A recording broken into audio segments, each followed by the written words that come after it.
of the week or every hour of the day holding your hand. It could just be somebody on the end of a phone. It could be somebody you email. It could be a book you read. 6 is take control of your life. That's the responsibility part. Take control of your life back. You haven't lost anything. This is just a different adventure. It may not have been the adventure you chose, but it's an adventure nonetheless, so why not make the best of it? Take 100% responsibility. That means 100%, not 10%, not 50%, but 100%, so that even when people are giving advice and telling you, you should do this, you should do that, you should do the other, you have to decide what's right for me. I make it a golden rule in my practice that I never foist my ideas or beliefs onto my clients. I find out what they want to do. Now, if they have no idea what to do, if they've just received a diagnosis, we'll brainstorm all the possibilities. Because if they go to their medical doctor, they'll usually only get 1 or 2 possibilities. So I say, okay, you could have this, you could have this. Let's look at what all possibilities are and what feels right in your map of the world. And I just coach them until they can make a choice that they feel congruent with. Because we know now that if people don't believe in the path that they've chosen, they're not going to do well there. They're not going to do as well. If they think it's not going to work, they will resist all kinds of treatment and it won't go so well. Even surgeons know this. They say, I can have 2 patients with the identical disease, and I can do a perfect operation on both patients, and one will get better and one will die. It's not the surgery. It's the person's will to live and the person's will and responsibility in taking whatever comes to actually help them heal. Now, I came to a real crunch point when I had to face the possibility of surgery, because I didn't even like doctors, remember? So I got so fed up with mine that I thought, oh, maybe I will have the surgery and just get this over with, get it out of my head, get rid of it. And I had to go through a huge transformation in order to even think that way. And I realized I had a negative belief that was so big against orthodox medicine that it wasn't serving me well. And I realized, hey, lots of people have surgery and they heal. So why couldn't I heal? There's no reason why surgery can't heal if you allow it to. Of course, if I go into the operation thinking this will never work, it probably won't. But what if I could take even surgery and transform that into a healing path? So that allowed me to let go of that old belief and my negative attitude towards the surgery and the doctors. And then, of course, when I went in to see the surgeon, he said, I can't operate on this. And I just smiled. I said, Eureka! Now I can heal it myself. I have no options. But I had explored everything. Number 8, this is the tough one, reduce your stress. Reduce your stress. Easy, right? Just reduce your stress. Laugh more and really be a vehicle for love. Now, where I was coming from was a field called applied kinesiology, and they also had a model that was this nice triangle. It was nice and neat. And when I first looked at this, it seemed to be very holistic because they said, well, there's the structural, and structure governs function, and then we've got the chemistry side of the body. That's nutrition, that's all the chemical reactions and the biological things that are going in the body.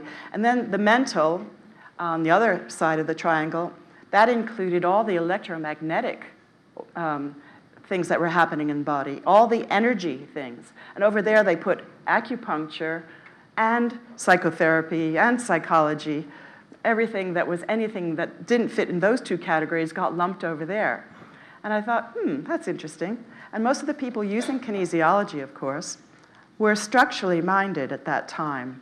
I think it's changing now because there's so many forms of kinesiology. We have, this was in the early days when there was only applied kinesiology and clinical kinesiology. Then there was educational kinesiology, and then behavioral kinesiology, and then systemic kinesiology. And now there's psych kinesiology. So they're using it in lots and lots of different ways. But what's interesting about the triangle is it can be tipped from one way to another. So if you're coming from only one modality, you might only be looking at one aspect of the triangle. And you can't afford to do that because the body has it all. A human being has it all, and even more than that. But anyway, I was using this, and I got interested in allergy therapy, again, because I was so good at somatizing. I was allergic to 150 substances at one point in time. It was an unbearable existence. I couldn't go anywhere without feeling sick. I couldn't eat things. My diet was really restricted. It was ridiculous. You've probably come across people like that. And then one day, I had one of those clients that nobody likes to have. You know, we were talking about this the other day, weren't we? Those clients you don't want to walk into your office. And this man, his name was Robert, he had been given a terrible diagnosis. It was psoriatic arthritis. It was a weird form of rheumatoid arthritis that was incurable. Basically, when I looked it up in my good old Merck's manual, it was one of those convenient baskets where if you had this symptom and the other symptom and it was incurable, we'll call it that. And they said, sorry, there's nothing we can do for you. Now, this poor guy not only had aches and pains all over his body, he couldn't digest anything. He had massive allergies, so his diet was so restricted he lost a lot of weight. And the worst thing about it, he stank. I mean, he really smelled bad. He smelled so bad that I could barely be in the room with him. His skin was greasy and horrible. His hair was lank. He had spots all over his face. He was miserable. And my heart went out to him. I thought, my God, this guy's really got a problem. So we started using kinesiology to take one layer off and one layer off, and gradually worked through a lot of the stuff. I discovered he had a really bad candida problem. So we treated him for candida it actually lasted 9 months. And that made all of his allergies completely vanish. That was great, because then he could eat, and he started gaining strength, and he started getting color, and his skin cleared up, and his hair looked normal. He stopped smelling so bad. We put him on a colon cleansing routine as well. But he still had the aches and pains, and one of the reasons why the doctors couldn't do much for him was he also had a rheumatic heart from early childhood. It might even be birth. I can't remember now. And one day he came in. He said, oh, my left knee is so painful. I can hardly walk. I said, that's weird. Okay, let's have a look at you. So he got up on the couch, and I examined his knee. It moved in all directions perfectly normally. There was no swelling. There was nothing. I couldn't find anything wrong with his knee. So we start doing kinesiology, and we're going all around the body, and it turns out to be the electromagnetic side. I thought, that's interesting. We chase it around the body, and it comes out teeth. I go, teeth, okay. In kinesiology, it's well known that the teeth are related to every organ of the body, because kinesiology also incorporates acupuncture, so they work on the meridian system. And we located it to this molar right here on the lower part of his jaw. So I was just having him touch his jaw like this, and then each tooth, and it was this tooth. Then he opened his mouth, and right next to this tooth, there was a big hole. He'd had a tooth extraction. And what had occurred was the tooth next to it had kind of started to tilt and twist into the hole. So we started just moving the tooth, and I said, turn it this way. And tested, turn it that way and tested, push it this way, push it that way. We found one position by turning and twisting the tooth, the pain in his knee vanished, completely vanished, instantaneously. And it would last for an hour or so. Then he'd have to do it again.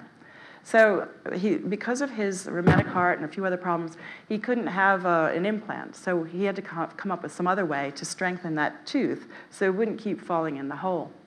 But that really opened my eyes to, wow, there's some weird stuff going on in the body, the way things relate to things, relate to things, relate to things.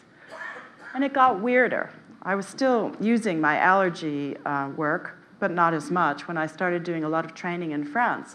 And every year we used to go to this lovely chateau in Normandy in August. And it was in the middle of farmland. And of course, August is after the hay has been cut. So you have all the pollens and hay dust in the air, and my students would arrive, and invariably 2 or 3 of them would have rampant hay fever. So how am I going to teach people who have rampant hay fever? They're miserable and we were there for 16 days on this training. So before we could even start, I would take those people aside and do the allergy cure, and they'd be fine. So I was used to the allergy cure working, like that, and they never got it back. But one summer, this lovely lady named Sarah came, and she said, I'm allergic to onions, garlic, and wine. Can you imagine being in France, allergic to onions, garlic, and wine? I mean, what was she going to eat? So I said, well, that's really interesting, but it wasn't quite as bad as the hay fever. So I said, let's work on that on the first day or so. So I brought her up to the front of the room, and we started exploring, where did this come from? Because it's such a weird one. Allergic to onions, it's just not a common allergy. So what happened was we traced it all the way back. And this is the weirdest story. What came out was she had a terrible relationship with her mother. Her mother hated her, basically, but her mother had a great relationship with her husband. And this little girl saw how much her mother loved her father and thought, how can I get my mother to love me like that? Now, it turned out her father had an allergy to onions.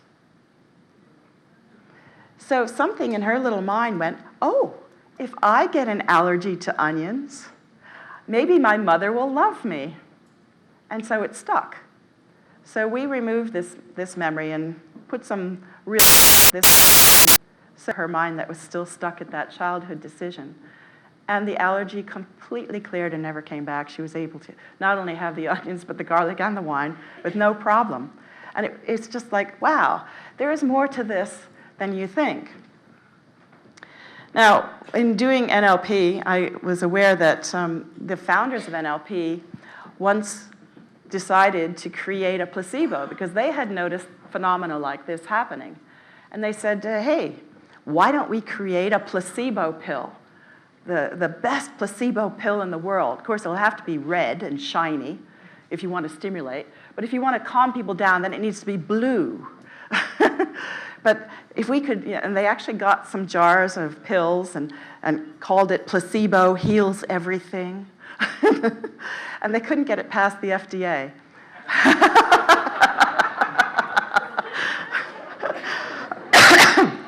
But it sort of begs the question, why do placebos work at all? I mean, the drug companies would prefer to think that they didn't, because every time they test a new drug, they know that a placebo's effect is at least 30%, in some cases 60 to 75%. So the drug trials have to outdo placebos. If it wasn't for those damn placebos, they could get away with much worse drugs than what they create. So the question is, why not increase the placebo effect rather than dismiss it? Why not work with it, do everything we can to amplify a client's ability to believe the medicine's going to work, make it work, and make the shifts in themselves that allows it to work? Now, I've got a question for you.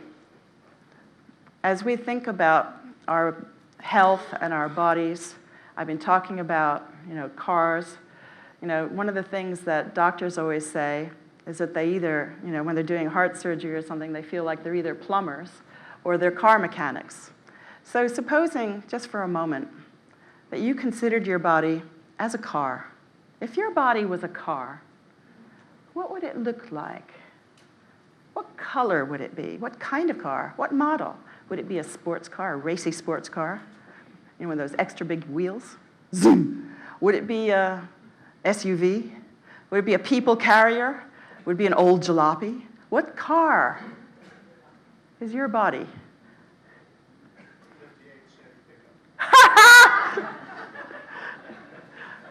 Okay, so everybody got an idea of what their car looks like? What car came into your mind? Just think about that.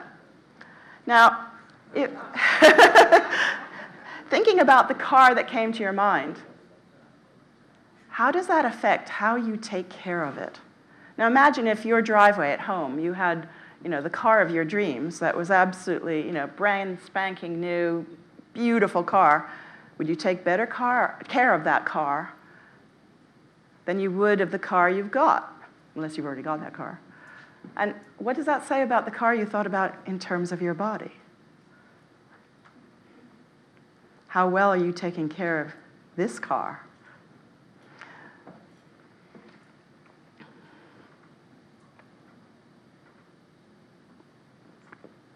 Now, an even more important question is, if we think of our metaphor of the car, our bodies being like a car, we're still looking at the physicality of the body. What we need to address is who's driving the car? And even more importantly, what's driving the driver? I mean, how differently do you drive this car when you're feeling happy, relaxed, than when you're stressed, distracted, sleepy and tired? What about when you're angry? How do you drive that car? And it's like, whatever emotions you're feeling, when you're feeling emotions that are not useful to you, it's just like putting the wrong fuel into a car. It's not going to run very well.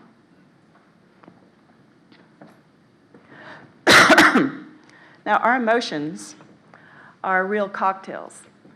And lots of times we tend to think about only one emotion that we're feeling. You might be aware of one emotion, you might not even be aware, but usually it's a chemical cocktail of lots of different feelings. There's more than one happening at once. And what I've discovered, particularly in Britain, I can say that here, I say it to them too, I tease them about this unmercifully, British people don't feel feelings. They prefer to be cool, calm, and collected at all times.